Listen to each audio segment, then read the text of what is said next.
que moi. Elle est venue parler de Paul et Silas, qui étaient enfermés en prison. La prison représente la captivité. Là où l'ennemi a enfermé tes bénédictions. Là où l'ennemi a frustré ta vie.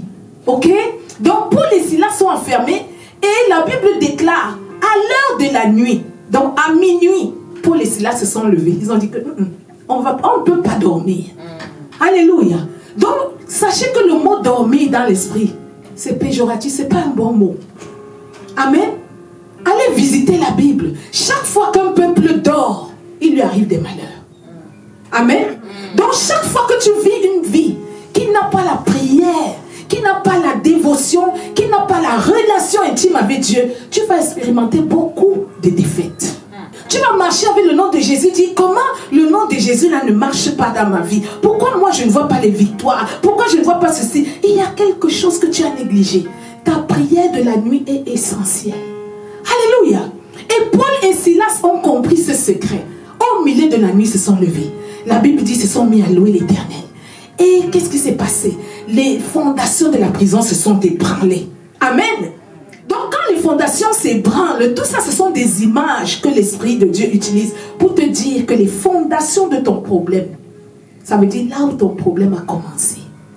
Alléluia. Est-ce que quelqu'un comprend? Quand tu construis une maison, tu commences par quoi? Tu mets la fondation. Ça veut dire que la fondation est la racine, est la, comment dire, la solidité qui soutient toute la bâtisse. Amen. Donc parfois nous construisons nos vies spirituelles avec des mauvaises fondations. Je parlais de ça ici dernièrement. Je disais que parfois la fondation, c'est la famille où tu es né. Les malédictions ancestrales de cette famille n'ont jamais été enlevées. Alléluia. N'ont jamais été déracinées. Les idolâtries, les façons dont cette famille a marché dans le passé, avant même que toi tu ne naisses dans cette famille, très souvent tu nais dans une famille qui était déjà maudite. Et tu viens subir des choses que tu n'as jamais préméditées. Et ton ignorance fait en sorte que tu vas passer toute ta vie à vivre des frustrations parce que personne ne s'est levé. Et la Bible dit jusqu'à ce que quelqu'un se lève. Alléluia. Jusqu'à ce que tu te lèves comme Gideon pour dire moi les autels-ci, ça ne va plus parler contre moi. Alléluia. C'est ce qu'on appelle la délivrance. La délivrance, c'est un acte de foi, un acte d'audace, de courage, un acte de foi en Dieu et d'attachement, de dire Seigneur, jusqu'à ce jour, ma famille a vécu ça. À partir de moi, c'est fini. Alléluia. Le jour où tu prends une décision radicale, tout de suite, le ciel se lie à toi. Amen. Donc le ciel attend la manifestation des fils de Dieu que toi et moi nous sommes. Amen.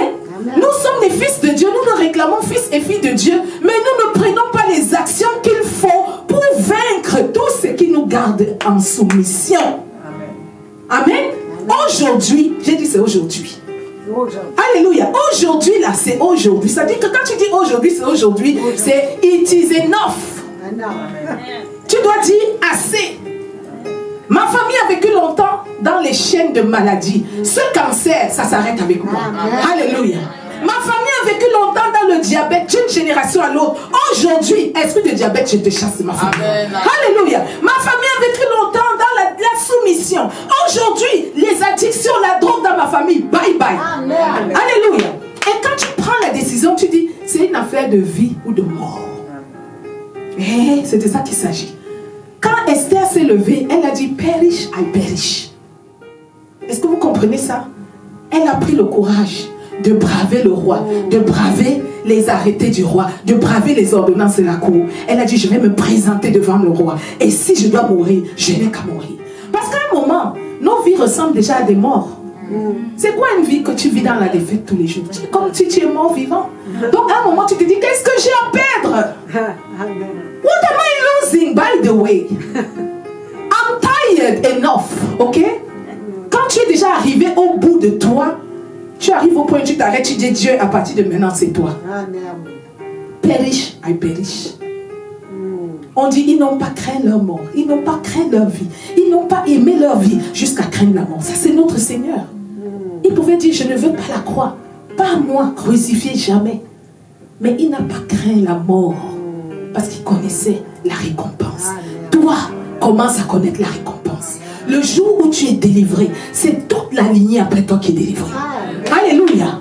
Le jour où tu te lèves, c'est toute ta famille qui est Goliath qui tenait toute votre famille en haleine.